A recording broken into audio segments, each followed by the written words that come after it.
The IDF says it's hit more than 200 terror targets during the day. The Hamas-run Gaza Health Ministry says more than 100 people have been killed. Both sides blame each other for the collapse of the ceasefire. Well, we're joined now from Tel Aviv by Mark Regev, senior advisor to the Israeli Prime Minister Benjamin Netanyahu. Good evening to you. The hostage prisoner swaps seem to be going very smoothly. There was much relief all round, it seems. So what happened? Was it not worth having a little more patience and try to get more hostages back? Well, we were willing to continue with the framework. After all, we were getting people out every day, and every person that got out, their life was saved, and we saw the joy with their families. And we still have, I've got the number here, 137 hostages still inside Gaza, and all of them should be coming out too. But unfortunately, Hamas simply would not follow through on its commitments that were negotiated with the United States, with Qatar, with Egypt. They wouldn't follow through. And in fact, it was Hamas that opened fire this morning, I think at 5:30 this morning on Israel, sending rockets in. And so if we're not now in a pause and we've seen a return to fighting, it's clear that Hamas is responsible.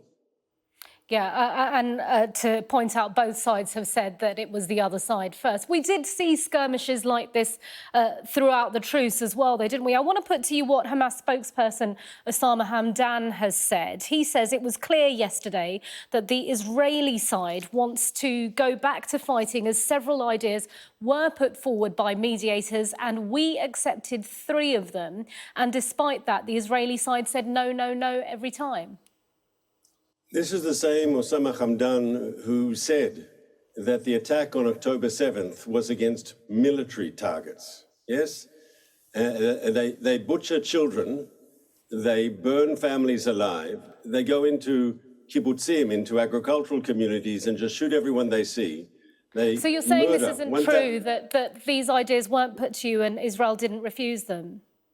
I'm saying that Hamas had commitments that it made, and had it kept its commitments regarding the release of hostages, we were prepared to see the continuation of the ceasefire. But not only did they not keep their commitments, and you can check this with your reporters on the ground, they opened fire. They started shooting rockets at 5:30 this morning into Israel. It's clear that Hamas violated the agreement. It's clear that Hamas started this round of fighting. Yeah, and of course the concern is always for the civilians involved in this, not least your hostages. Israel has a policy of leaving nobody behind.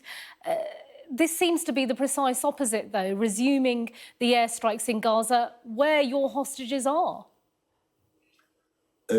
I don't think that's true, and I can explain why. We believe that in applying military pressure to Hamas, that's the best way to expedite the release of hostages, because that's exactly what happened. Hamas isn't going to suddenly become a humanitarian organization. They are brutal, fanatical terrorists, capable of the most gruesome violence. The whole world saw the sort of violence that they're capable of on October 7th. So they're not going to release hostages out of goodwill. They're going to release hostages, as President Biden said, because of pressure. And we believe that applying military pressure, as we're doing now, by attacking and destroying their military infrastructure, by eliminating their senior commanders, that is the best way to get our hostages out, because in the end, that's the only language Hamas really understands. OK, but 200 bombs today alone. By November the 2nd, according to Euromed and several other organisations, enough bombs that were the equivalent of 2 nuclear bombs. All the while, Israeli hostages, international hostages, and Palestinian civilians trapped inside Gaza in one of the most densely populated areas in the world. They are the ones that are also being targeted by these bombs, even though obviously you say you're targeting Hamas. You're using bombs that are up to £1,000-2,000 pounds. So that really isn't possible, is it, to avoid civilian casualties? I'd like to tell you that there won't be a single civilian hurt in this conflict, because we don't want to see a single civilian hurt. But there hasn't been a war in modern history where civilians haven't been caught up in the fighting. The obligation of democratic countries like the United Kingdom, like Israel, is to minimize as much as is possible civilian casualties. And that's exactly why, just as the start of hostilities this morning, we leafleted areas where we know there will be combat. We've asked people to leave areas of danger. We've established, together with our international partners, and we've spoken to the UN about this, special zones, areas which are safer areas where people can relocate to temporarily so they can get out of harm's way. Ultimately, Mr. Regev, I want to ask you specifically about that. I'm glad you brought that up, because the leaflets, we understand, have QR codes on them so that people can check where the hostilities will be, as you say, to try and avoid those areas. There's also obviously this map where that you've clearly demarcated so that presumably you will tell people this is the areas to avoid, I'm assuming. You're very much, though, relying on people being able to open these QR codes or see these maps when we all know that there's been precious little internet in Gaza because of the airstrikes. It's kind of a false economy to drop these leaflets on or to create this map, because people won't be able to see. And then isn't Hamas also going to leave the area? Hamas will probably try to leave with civilians. That's obviously the way they play their tactics. They hide under civilians. They deliberately build their military structure, their terrorist network, under hospitals, under schools, under civilian areas. That we know. That's why we have to ask sometimes civilians to leave areas. And I know it's difficult to leave. I understand. There's a war going on and it's difficult. We've had to move hundreds of thousands of Israelis away from border areas in my country. My point is not any of that. It's that this system that you've employed of avoiding civilian casualties really won't work. It seems more of just a ticking a box move rather than avoiding civilian casualties. I don't. Okay, fair enough. Let's move on then. So we are where we are at. The truce is over. What happens next? Where is this all heading? How will this end? And when will this end? Your stated aim is to eliminate Hamas. You haven't managed that in over a month of hostilities now, almost two. What next? So, like a lot of battles, it's not quick. It will take time. But we have a model. And that's the model you were involved in, Britain. When ISIS had territorial control over places in Iraq and in Syria, there was a coalition of countries, and they had what they called their caliphate. Yes, they controlled territory, huge chunks of territory. And you led an international coalition, and you destroyed ISIS's territorial control. And Iraq and Syria are both better places without ISIS.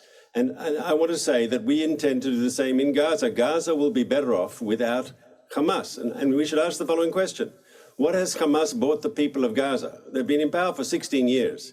What have they bought them? Just bloodshed, sure, but presumably the way poverty. To get rid of Hamas was to empower, I mean, this is a political debate, but to empower the Palestinian people, to empower the Palestinian Authority. It's widely known that Prime Minister Netanyahu had a long-term policy of empowering Hamas over the Palestinian Authority. That's not true. I don't know why you say that. Widely known. There are quotes from Prime Minister Netanyahu. It's not true. It's not true. Okay. But I would say the following. You can say that there are quotes out there from Prime Minister Netanyahu, from speeches he himself has made. I also want to ask you, while we have you say Hamas has embedded themselves inside the Gazan territory amongst the people, using them as human shields. Well, that's almost inevitable, isn't it, with any terror group anywhere in the world? We've seen that throughout the world. Of course, the United Kingdom had a long issue with the IRA, and finally we managed the Good Friday Agreement here.